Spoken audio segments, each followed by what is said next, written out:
I feel excited.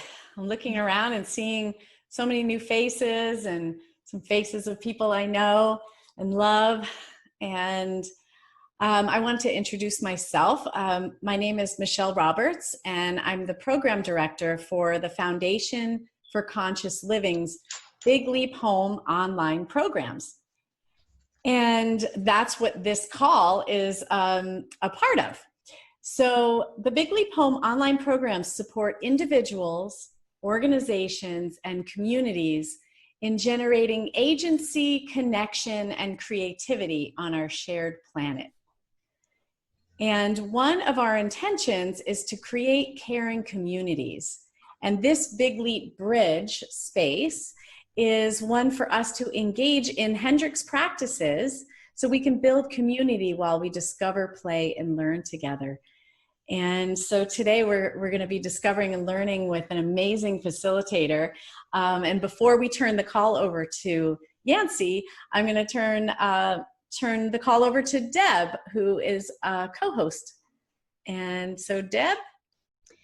During tonight's class, please feel free to use the chat liberally. So express your thoughts and your questions. We find that learning works best when we bring our curiosity, openness to learning, and appreciation of ourselves and others. We invite you into this commitment for this call. And because today's topic can be especially triggering for some, we invite you to see this as a safe space and to responsibly lean into your learning edge as far as feels good for you. So now to introduce tonight's facilitator. Yancy, I experience you as masterful, creative, bridging facilitator who has huge capacity to hold loving and challenging space for yourself and others. I experiencing you inviting people into accountability, responsibility, and creativity. Your forefront vision sees, acknowledges, and supports life in all forms as nature intends into thriving oneness of connection. Thank you so much. And I hand the call over to you. Wow. Thank you, Deb. That's really beautiful. Also, thank you, Michelle, for setting everything up. Can you guys hear me okay? Yep. Super. All right. Well, we're going to get started. The title of this is 5 Keys of Creating Connection in a Divided World. And not too long ago, I was contemplating, for myself, in so many ways, I want to end this perpetuation of a cycle where in my own interactions where I'm creating division. And by no means have I mastered this. I still get triggered. I still have moments where I don't catch that I'm triggered in that moment. But in general, I recognize that or believe that we're all connected, whether we're connected through nature, connected through all these different realms or dimensions. And our relationships of those connections are just part of who we are. So with that in mind, I've asked, all right, so what's the biggest thing preventing connection? And that's what we're going to explore tonight. But before we get in that, I'm going to share my screen real quick with you. And I want to share a couple of visual aids, and I'll be bouncing back and forth from the visual aids and myself. So let's see here. I'm going to bounce back over to basic. Boom. All right. You guys let me know if you can see my screen okay. Yeah. All right. So here we are. Pathway forward in a divided world. I mean, there's this notion that even nature is always connected, and these relationships that we have with nature, even if we look at the root system, there's the mycelium, which is the largest organism in the world, and the way that the mycelium connects to the roots, it's a communication module. It helps trees communicate to each other. It helps also share and deliver nutrients. It's like this amazing network of community that nature has figured out. And so I ask, what's happening to our mycelium within us? What's happening to our connection, and why is there so much division? Well, I think a large part of that is driven by fear. And a lot of it is driven by what we're referring to as triggers that prevent that connection from happening.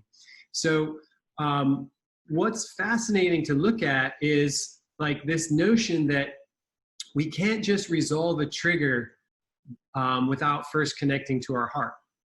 And our heart has a ton of intelligence.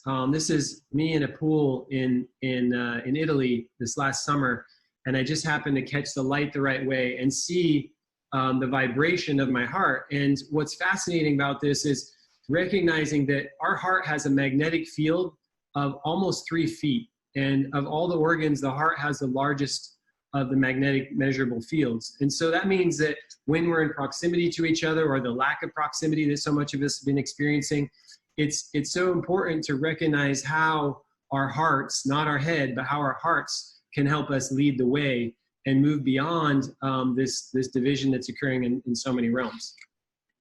So as I kicked it off, 5 keys of creating connection. Now, there are so many ways that we could slice this. It could be 10 keys, it could be 3 keys. For tonight, I'm going to do my best to cover these 5 keys. And the first one is just developing your trigger awareness.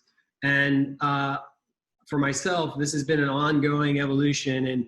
And I was going to give a shout out to Lainey, because she's been a good trigger buddy for me to practice with over time. And I imagine some of you have had different trigger buddies over time. And the great part is when you can recognize that you're creating triggers, it's not necessarily about that person, and how to resolve that with that person, that becomes so exciting later on. So understanding, owning your triggers is what we're going to dive into.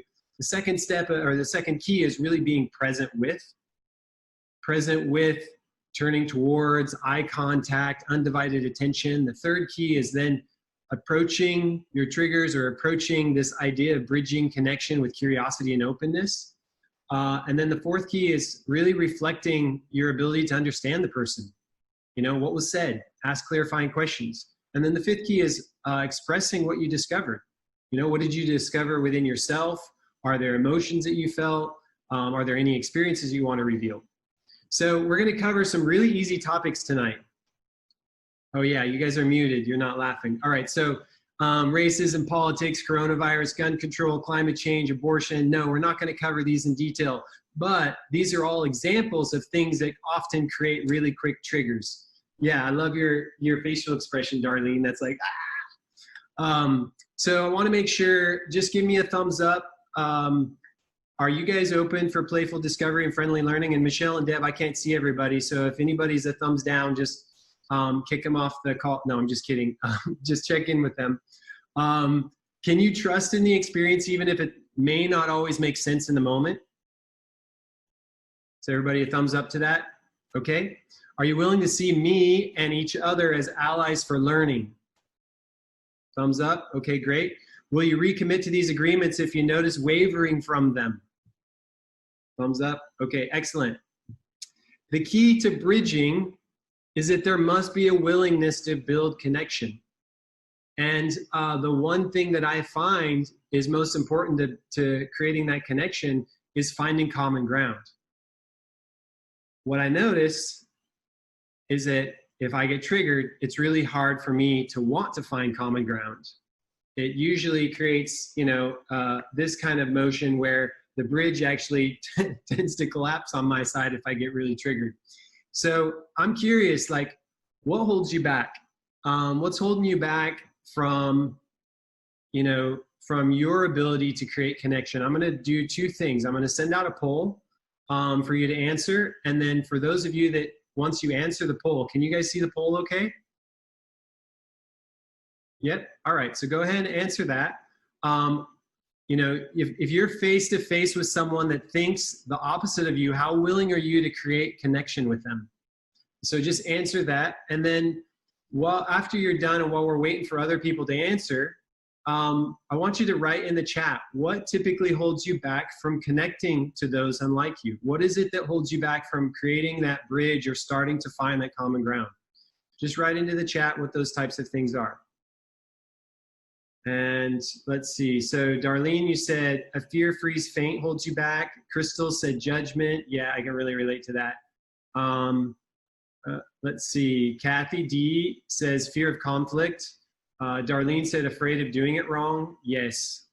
Janet, you said anger, fear, judgment, past conflicts. Susan says. Lillian said judgment as well. Nathan said when I feel bullied by someone. Hold on, it's moving up so fast. I shut down or walk away. Harry said holding position. Lynn said not being in the moment. Hi, Lynn. So happy you're here. Karen said if I fear what they think of me. Or Elizabeth said strong feelings. Jody said who really can't see that shit. So judgment. Yeah, exactly. So having partners willing to play and toss back from Bernadette.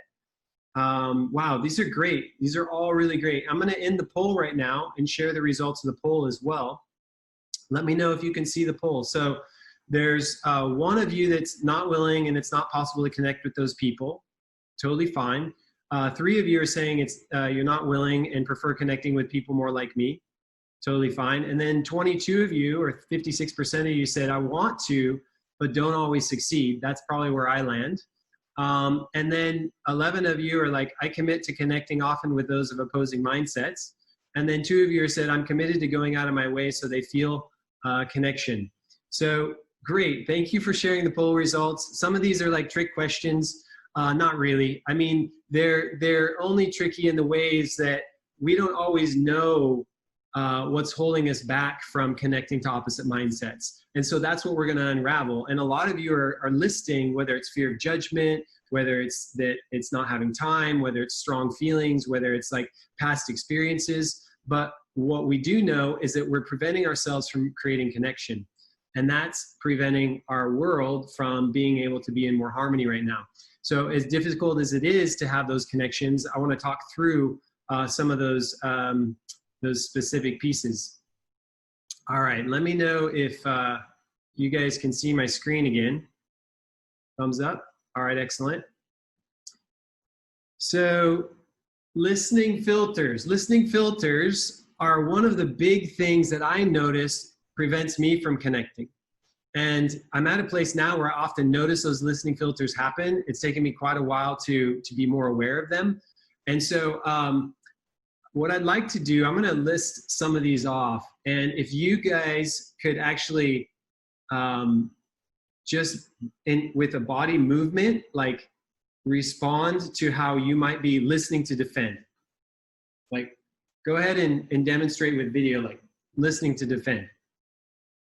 Like show us what it looks like to listen to defend.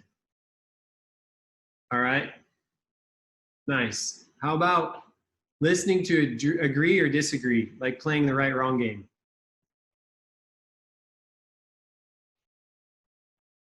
Okay. How about listening to avoid conflict?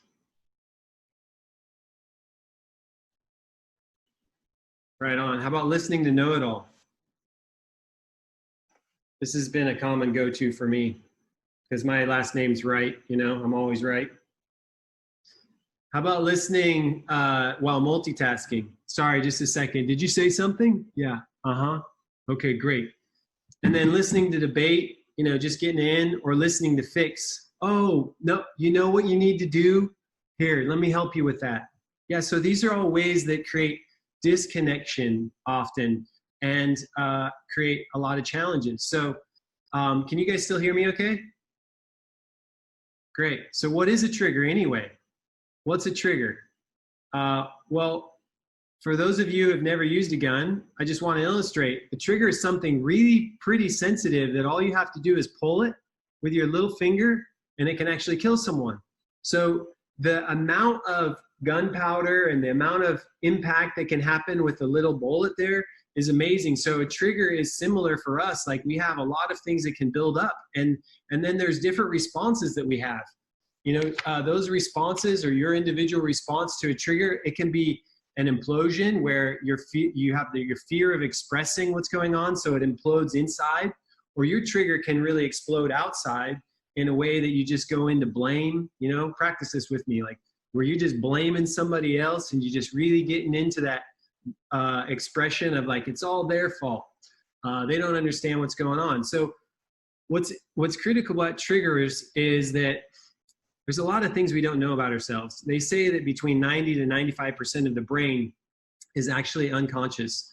And I would relate that to the brain body, that it's unconscious. So there's a small percentage of things that you'll probably realize you know, then there's a small percentage of things that you realize you don't know, and then there's a really big percentage of things you don't realize you don't know about yourself. And triggers have been one of those things for me. So let's get right into it. What is a trigger? What's a trigger? So a trigger is a common action that provokes unconscious, exaggerated reaction. It's rarely ever about the actual person in front of you that said something. It's rarely ever about whatever thing that triggered you. It's often experienced as anger or fear response. And it's typically like the bullet, where there's a whole compounded, built up history of trauma that is unknowingly projected onto that person who just set it off. Is this making sense? All right. So what are we going to do about it?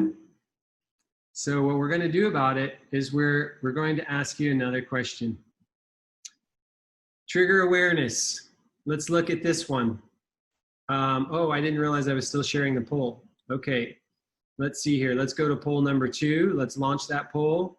Can you guys see that poll okay? How aware are you of your triggers, specifically what's behind them? Because a lot of us can notice when we feel a charge, but not very often are we aware of like what's underneath it. And sometimes there's a few layers underneath of that. And so here we are. I think we're, let's see, 97, 29. Oh, there's still quite a few of you to vote. All right, we're almost there. Anybody else not voted yet? Okay, we're gonna go ahead and end the poll. And what we're seeing, or what I'm seeing, can you guys see the results? Yes, no? Okay, great. So 14% of you said that you're starting to see some connections. 81% of you said that triggers are present in your life and you're still exploring their depths. And then 5% of you are considered a trigger master and you don't react and love exploring what's behind them.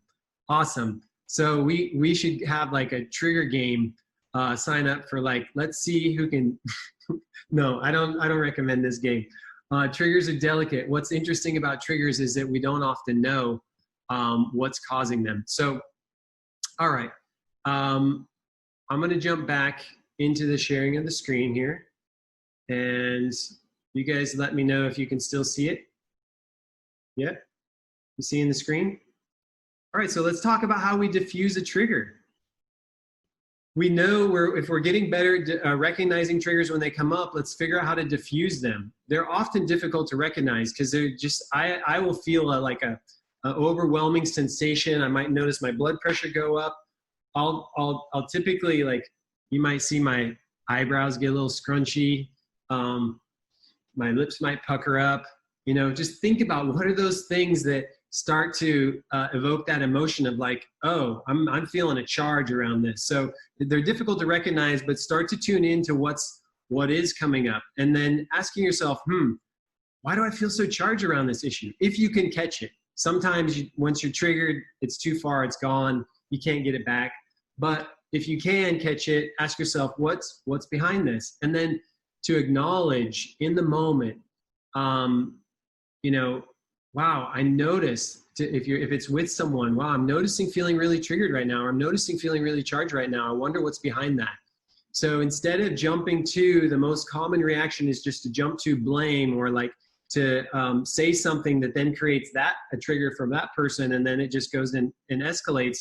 The better, if you're able to catch you and you want to try to diffuse your figure, it's like, wow, wonder what's behind this, and then try not to react, and remind yourself that most of the time it's not about the person. If someone's triggering you, it's typically not about you. Try not to take it personal. This is a practice of not taking it personal. So for those of you that feel like you've got triggering really dialed in, those might be people you can practice with, and ask them, how did they get to a place of not feeling so reactive? Because this takes time. It takes time to face into the things from our childhood, the internal voices that have been running unconscious for so many years, that set us off that we don't realize are so supercharged. Because ultimately we don't have control over other people's reactions. All we have control over is how we respond. Great. So I'm going to stop there real quick and just ask for Deb and Michelle, does anybody have a question that they've typed in the chat box that's urgent? No? All right. Super. What I'm going to do right now is we've been talking about triggers. I'm going to show an example video that both illustrates example triggers and, let me see here, I want to share computer sound, that both illustrates triggers and illustrates the opposite, which is conscious listening. And this is a comedy. So it's a comedy between left and right. And this is meant to just show an example of triggers going back and forth, but also there's some little slivers of conscious listening in there. So take a quick look there. Let me make this full screen, view full screen, and play. When I hear my side stance on something, I believe it before they're even done saying it, as do I. I think what they think is what I think. That keeps me very obedient to the party, and that makes me feel like I belong. I also enjoy how it keeps me from doing my own thinking. Thinking's the worst. With the coronavirus, I think that I disagree. But you haven't even heard what I have to say. Won't make a difference. I already made up my mind. Just listen. Nope. My group thinks for me. Just hear me out. I'm mentally enslaved. Just listen, okay? With the coronavirus, I think the entire economy should be reopened immediately. I disagree. That's weird. I thought I was actually going to change your mind on that one. I didn't even hear what you had to say because the objectionary programs that my mind carries that I mistake as my own thinking reflexively went off. Like what? Like you're willing to put everyone's lives at risk because all you care about is money. Hearing you say that makes me have a boiling rage in here, which makes me think what I'm going to say next is highly logical, nuanced, and considerate. Well, what are you going to say next? You're wrong! You're just trying to ruin the economy to make Trump look bad so your side can win their election! I feel heard and understood. I thought you would. And I despise you, as do I, even though I know nothing about you as a person. Now, if you just look at something for a second, leaning right is how you stay perfectly balanced. Just like with this pen. Huh. I thought that'd stay up. Idiot. Leaning left is how you stay balanced. Huh. Your people probably had that made in China. You're a socialist. You're a climate change denier. What climate? There it is. The problem with nuanced thinking is I like to be lazy and not think for myself. So automatically assuming my side's always right and your side's always wrong keeps me from having to use my, what's it called? It's up there, my brain? That's it. I like your Biden impression. And I'm picking up what you're putting down. Always believing I'm right and you're wrong makes me forget that most of the time we're both probably wrong. I look like I'm listening, but I'm not. I'm just rehearsing what I'm going to say next.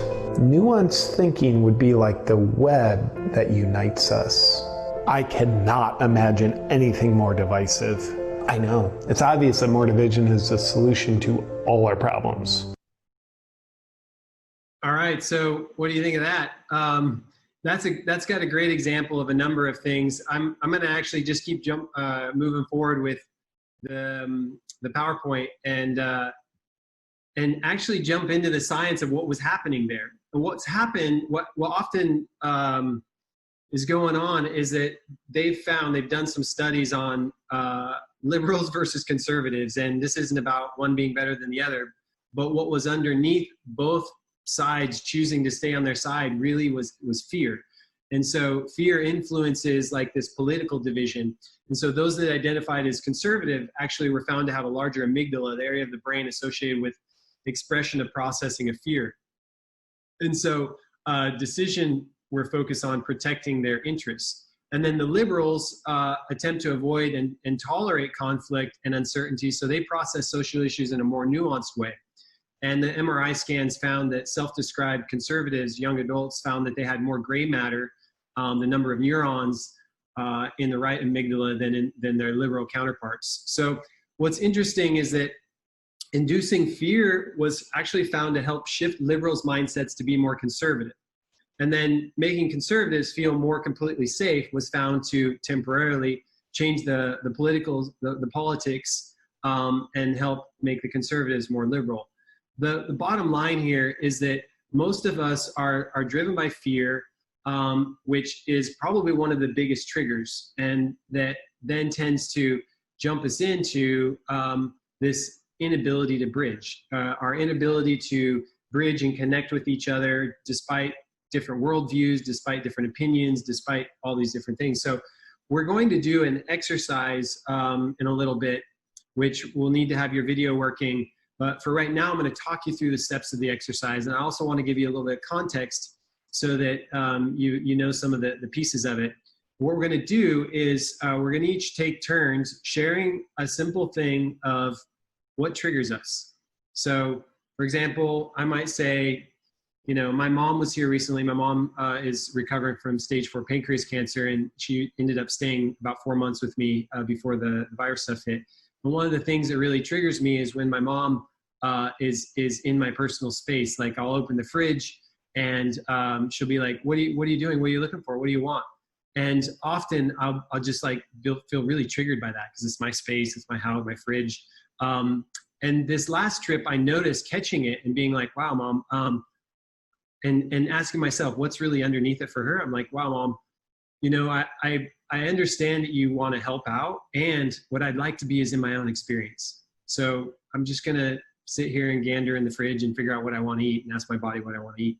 But the difference is around like presencing what's going on and then getting curious about, why am I feeling so triggered?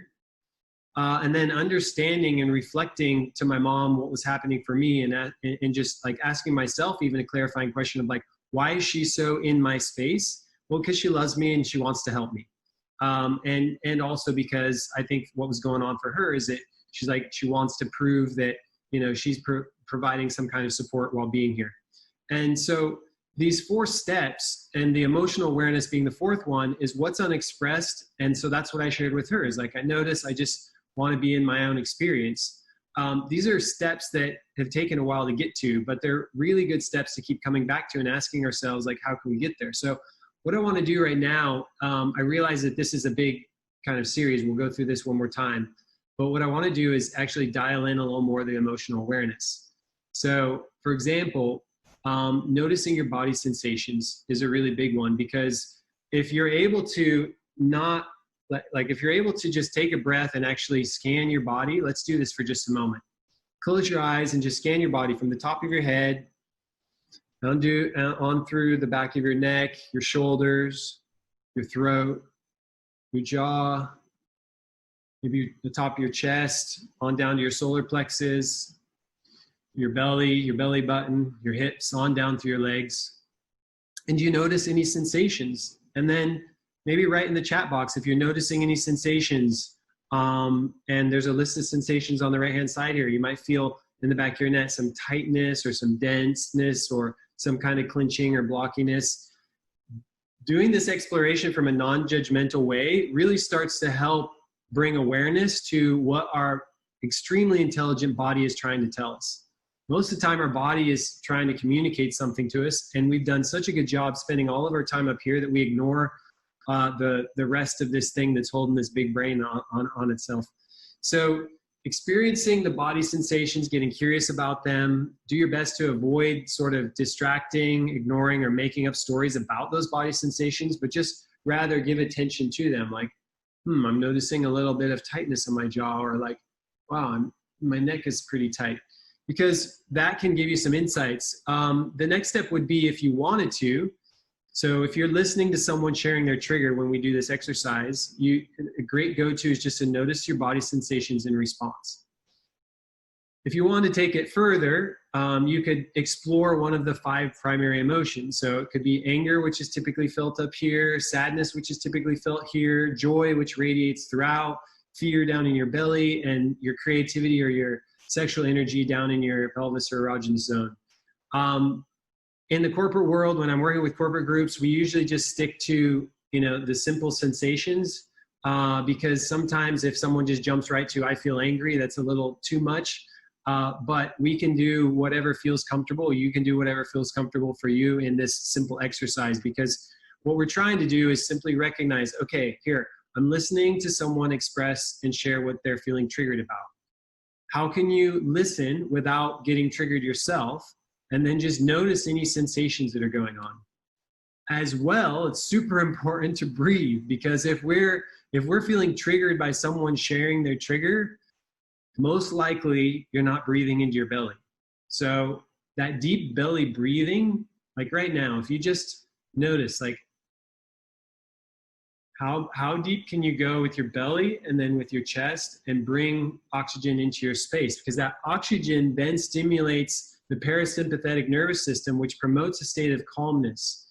It actually helps support the heart rate and decreases blood pressure and decreases any muscle tension that you might feel when getting triggered. That deep breath can also help prevent, like if you do it as a deep belly breath, can also help prevent the amygdala hijack, which causes a sudden illogical overreaction. Anybody ever have those? Yeah. Has anybody seen that happen just in the last few days? I'm seeing it. It's happening a lot more than usual.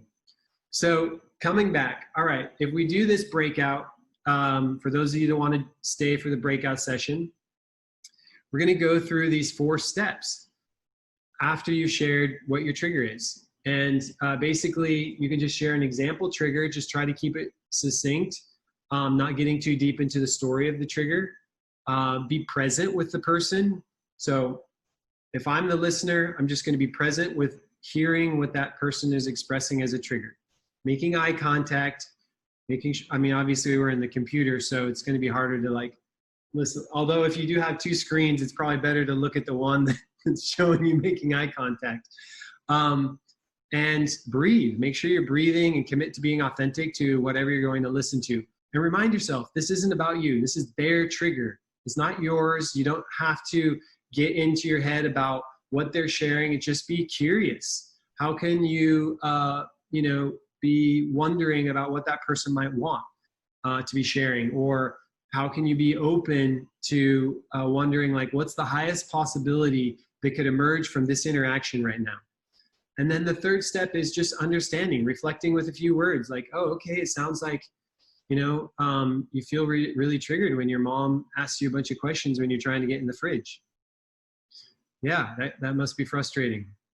Just confirm what you heard, maybe acknowledge. And then the emotional awareness is wow, I noticed feeling some, a weird sensation in my sternum when you were sharing that, and some tingling in my fingers as I was hearing you express the part that really gives you the most charge.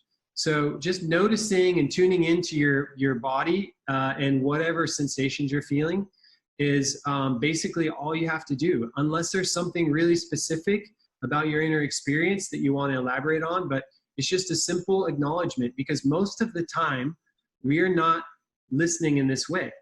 I'm going to show another quick video that is a fun example of conscious listening done wrong. And then the gentleman in the video does a quick attempt to try to correct and consciously listen.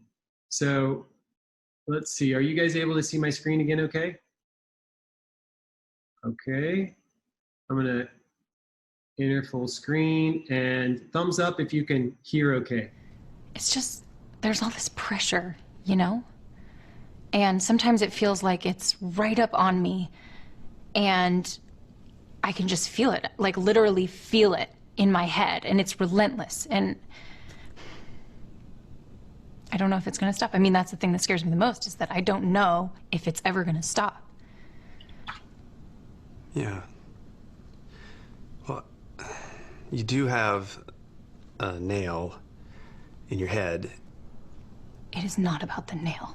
Are you sure? Because, I mean, I'll bet if we got that out of there... Stop trying to fix it. No, I'm not trying to fix it. I'm just pointing out that maybe the nail is causing... You always do this. You always try to fix things when what I really need is for you to just listen. Yeah, see, I don't think that is what you need. I think what you need is to get the nail See, out. you're not even listening now. Okay, fine. I will listen. Fine. It's just, sometimes it's like there's this achy, I don't know what it is. And I'm not sleeping very well at all. And all my sweaters are snagged. I mean, all of them. Yeah, that sounds really hard. It is. Thank you. Ow! Oh, come on. Ow. If you would just... Don't... Try to see things my way.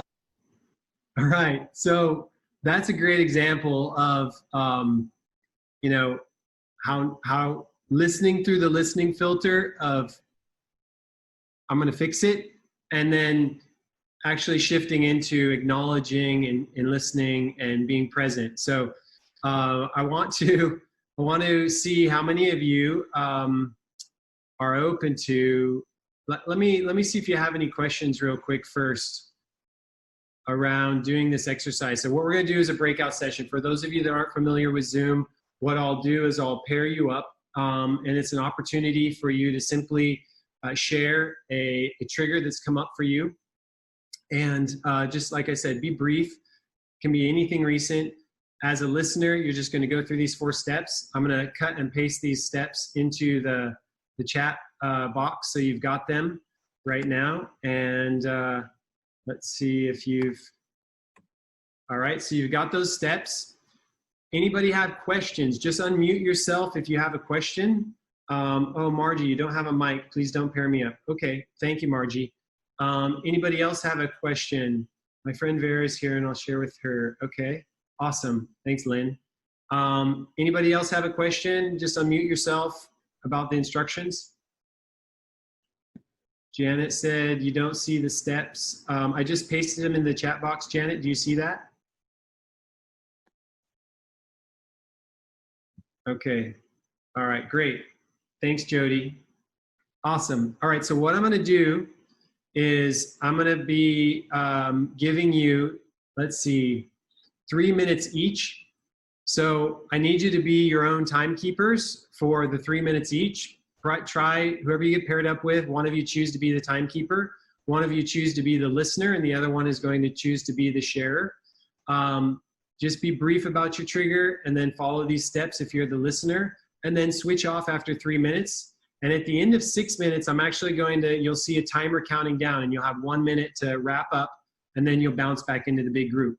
If for any reason, well, I don't recommend that you eject yourself out because I can't get you back in. But if for any reason, like for example, Margie, if you don't have a mic, just bounce yourself out into the big group so that I can get the other people paired up. Sound all right? Okay, so we're going to go into the magical world of breakout rooms, and we'll be away for 6 minutes, and then we're going to come back, recap things, and just remember, like, when you're there, ask yourself, what is the purpose of your connecting? Are you connecting from a place of your heart? Are you connecting from a place of wanting to find common ground? Are you listening without judgment or being triggered? And just remind yourself to start first with connecting from your heart.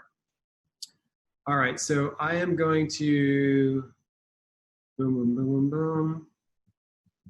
All right, send you guys out into breakout rooms. It looks like one group of you is going to be with 3 people. Have fun. We'll see you shortly.